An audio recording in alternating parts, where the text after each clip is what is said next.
নমস্কার, দেশকোণ পঞ্চুর আরেকটি নতুন ভিডিওতে সকলকে স্বাগত। তো আজকে ভিডিওতে যে বিষয়ে আলোচনা করব আশা করি বুঝতে পেরেছেন। হ্যাঁ, বিশেষত এই বিষয়টা নিয়ে অনেকের অনেক প্রশ্ন রয়েছে যে ঠিক কোন সময়ে সহবাস করলে ছেলে সন্তান হবে বা কততম দিনে সহবাস করলে ছেলে সন্তান হবে। অনেকের অনেক মতভেদ রয়েছে। চলুন সায়েন্টিফিকলি আপনাদের সাথে যুক্তি দিয়ে বোঝাবো। আশা করি আপনাদের অনেকটাই হেল্পফুল হবে। ভিডিওটা শেষ পর্যন্ত দেখুন। আর অবশ্যই ভিডিওটা ভালো লাগলে, ইনফরমেটিভ মনে হলে বেশি বেশি শেয়ার করুন যাতে অন্যরা জানতে পারেন। আর অবশ্যই একটা লাইক করে চ্যানেলটাকে সাবস্ক্রাইব করে পাশে থাকবেন। চলুন ভিডিও মন বেশি যাওয়া যাক। তো দেখুন, সাধারণত এই সময় অনেকে মনে করেন যে হয়তো একটা কোনো নির্দিষ্ট দিন রয়েছে, যেমনি কৃষ্ণপক্ষ, শুক্লপক্ষ, অমাবস্যা তিথি, পূর্ণিমা তিথি, এই দিনগুলোতে সহবাস করলে নাকি ছেলে সন্তান হয়। অনেকে এই বিষয়ে ভিডিও করেছেন।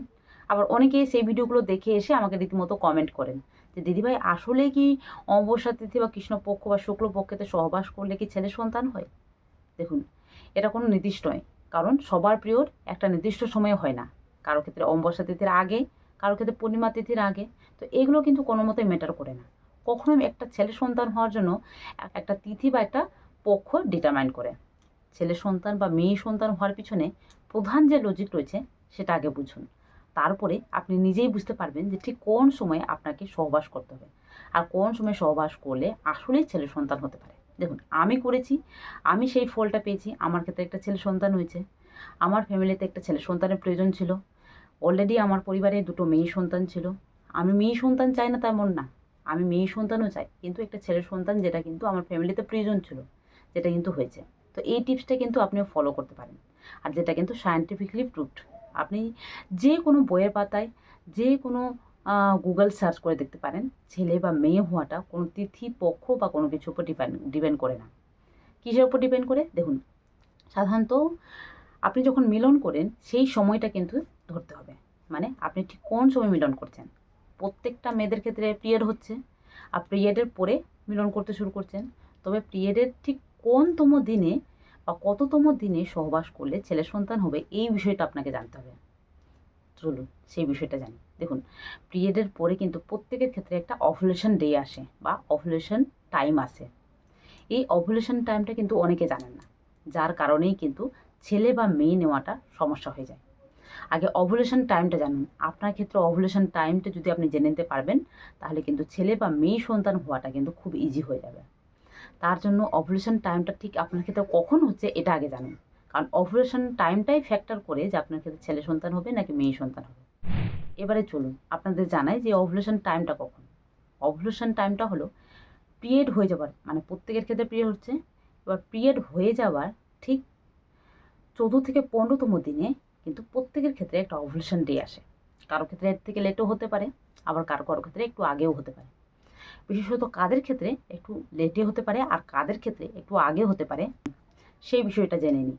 সেটা হলো, যাদের ক্ষেত্রে পিরিয়ড সাইকেল কম দিনের রয়েছে, মানে 28 থেকে 26 দিনের রয়েছে, তাদের ক্ষেত্রে কিন্তু 12 থেকে 14তম দিনে ওভুলেশন ডে হয়ে থাকে। আবার যাদের ক্ষেত্রে পিরিয়ড সাইকেল বেশি দিনের রয়েছে, মানে 35 থেকে 40 দিনের রয়েছে, তাদের ক্ষেত্রে কিন্তু 14 থেকে 15 দিনতম না হয়ে তাদের ক্ষেত্রে হবে সাধারণত 18 থেকে 20তম দিনে বা কারো কারো ক্ষেত্রে 21তম দিনে। আর যদি আপনার পিরিয়ড সাইকেল নিয়মিত হয়ে থাকে, মানে 30 দিনের যদি হয়ে থাকে, তাহলে কিন্তু আপনার ক্ষেত্রে ওভুলেশন ডে হবে ঠিক 14 থেকে 15তম দিনে। তো এই জিনিসটা আগে জানুন, আপনার ক্ষেত্রে পিরিয়ড সাইকেল ঠিক কত দিনের রয়েছে। আপনার ক্ষেত্রে যদি নিয়মিত বলতে গেলে 30 দিনের পিরিয়ড থাকে বা 31 দিনের, 32 দিনের থাকে, তাহলে কিন্তু সেই হিসাবে আপনার ক্ষেত্রে ওভুলেশন ডে ক্যালকুলেট করা হবে পিরিয়ডের ঠিক 14 থেকে 15তম দিনে। তার জন্য আপনি অবশ্যই এটাকে ক্যালকুলেট করুন। এর জন্য পিরিয়ডের প্রথম দিন থেকে ধরবেন, মানে যেদিন আপনার পিরিয়ড হয়েছে পিরিয়ডের প্রথম দিন থেকে ধরুন যে আপনার ক্ষেত্রে 14 থেকে 15তম দিন কবে পড়ছে। পিরিয়ড যেদিন হচ্ছে পিরিয়ডের প্রথম দিন থেকে ধরতে শুরু করুন। যেদিন পিরিয়ড হবে, পিরিয়ড অনেক দিনের হতে পারে, কারো ক্ষেত্রে 3 দিন, কারো ক্ষেত্রে 4 দিন, কারো ক্ষেত্রে 5 দিন, তবে পিরিয়ডের প্রথম দিনটা ধরুন। আর অবশ্যই যাদের ক্ষেত্রে রাত্রেবেলা পিরিয়ড হচ্ছে তারা রাত্রেবেলার দিনটা না ধরে যেদিন সকাল হচ্ছে সেই দিনটা ধরুন। আপনি সকালবেলা দেখলেন, সকালবেলা থেকেই ধরতে শুরু করুন। সকালবেলা কোন তারিখ পড়ছে সেই দিনটা থেকে ধরুন, আপনার থেকে ঠিক কোন দিন পিরিয়ড হয়েছে, আর সেদিন থেকে আপনি গণনা করুন 14 থেকে 15তম দিন কবে হচ্ছে। এই 14 থেকে 15তম দিনটাই হলো আপনার ওভুলেশন টাইম। এই কাছাকাছি সময়টা কিন্তু খুব একটা ভাইটাল সময়। এই সময় যেটা হয় যে প্রত্যেকের মেয়ের শরীরে একটা ডিম ক্ষরিত হয়। এই ডিম ক্ষরণটাই কিন্তু ক্ষমতা রাখে যে আপনাকে গর্ভবতী করার জন্য। এই সময় সে কিন্তু শুক্রাণু খুঁজে, আর এই সময় মিলন করলে স্বাভাবিকভাবে আপনার ক্ষেত্রে বাচ্চা হবে বা আপনি গর্ভবতী হবেন। তবে এই সময়টা অনেকে জানেন না, যার কারণে কেউ আগে করেন, পিরিয়ড হওয়ার 8 থেকে 10 দিনের মধ্যে করেন। আবার কেউ রয়েছেন যারা কিন্তু লেটের দিকে শুরু করেন। লেটের দিকে করলে তো একদমই হবে না, আগের দিকে করলে মেয়ে সন্তান হওয়ার সম্ভাবনা সবচেয়ে বেশি থাকে। একটা ছেলে বা মেয়ে হওয়াটা নির্ভর করে একটা পুরুষের শুক্রাণুর উপর। মানে পুরুষ দেহ থেকে কিন্তু যে শুক্রাণুটা আসে তার মধ্যে কিছু সংখ্যক ওয়াই ক্রোমোজোম থাকে, আবার কিছু সংখ্যক এক্স ক্রোমোজোমের শুক্রাণু থাকে। এই এক্স এবং ওয়াই ক্রোমোজোমের শুক্রাণুর ফ্যাক্টরটা কিন্তু অনেক বড় কথা, কারণ এক্স এবং ওয়াই ক্রোমোজোমের শুক্রাণুটাই কিন্তু আপনার ছেলে বা মেয়ে হওয়াটা ডিটারমাইন করে। এক্স ক্রোমোজোমের শুক্রাণু এবং ওয়াই ক্রোমোজোমের শুক্রাণু যেটা কিন্তু আপনার শরীরে আছে, সেটার মধ্যে কিন্তু স্বাভাবিকভাবে যে কোনো একটা শুক্রাণু আপনার ডিম্বাণুকে ফার্টিলাইজ করতে পারবে। লক্ষ লক্ষ যখন আপনি মিলন করেন বা সহবাস করেন, এই সময় লক্ষ লক্ষ শুক্রাণু কিন্তু আপনার দেহে প্রবেশ করে, কিন্তু তার মধ্যে শুধুমাত্র একটা শুক্রাণু এসে আপনার ডিম্বাণুকে ফার্টিলাইজ করতে পারবে। আর এই শুক্রাণুই কিন্তু আপনাকে ছেলে বা মেয়ে সন্তান হওয়ার ক্ষমতা প্রদান করে। এক্ষেত্রে যদি এক্স ক্রোমোজোমের শুক্রাণু যদি আপনার ডিম্বাণুকে ফার্টিলাইজ করে, সেক্ষেত্রে ছেলে মেয়ে সন্তান হবে, কারণ আপনার দেহে অলরেডি একটা এক্স ক্রোমোজোম রয়েছে। সাধারণত মেয়ের শরীরে এক্স ক্রোমোজোম থাকে, আর ছেলেদের শরীরে এক্স ওয়াই ক্রোমোজোম থাকে।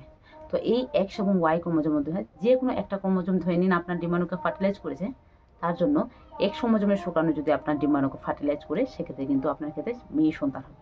কিন্তু যদি ওয়াই ক্রোমোজোমের শুক্রাণু আপনার ডিম্বাণুকে ফার্টিলাইজ করে, তাহলে কিন্তু ছেলে সন্তান হবে। তার জন্য আপনি যদি ছেলে সন্তান চান, সেক্ষেত্রে আপনাকে ওয়াই ক্রোমোজোম নিতে হবে। এর জন্য ওয়াই ক্রোমোজোম নিতে গেলে আপনাকে সহবাস করতে হবে এই ওভুলেশন টাইমটাতে, কারণ এক্স এবং ওয়াই ক্রোমোজোমের মধ্যে সবচেয়ে শক্তিশালী বা দ্রুতশীল যে শুক্রাণু রয়েছে, সেটা কিন্তু ওয়াই ক্রোমোজোমের শুক্রাণু। আর এক্স ক্রোমোজোমের শুক্রাণুটা কিন্তু খুব ধীর গতিতে যেতে পারে, খুব একটা দ্রুত গতিতে যেতে পারে না।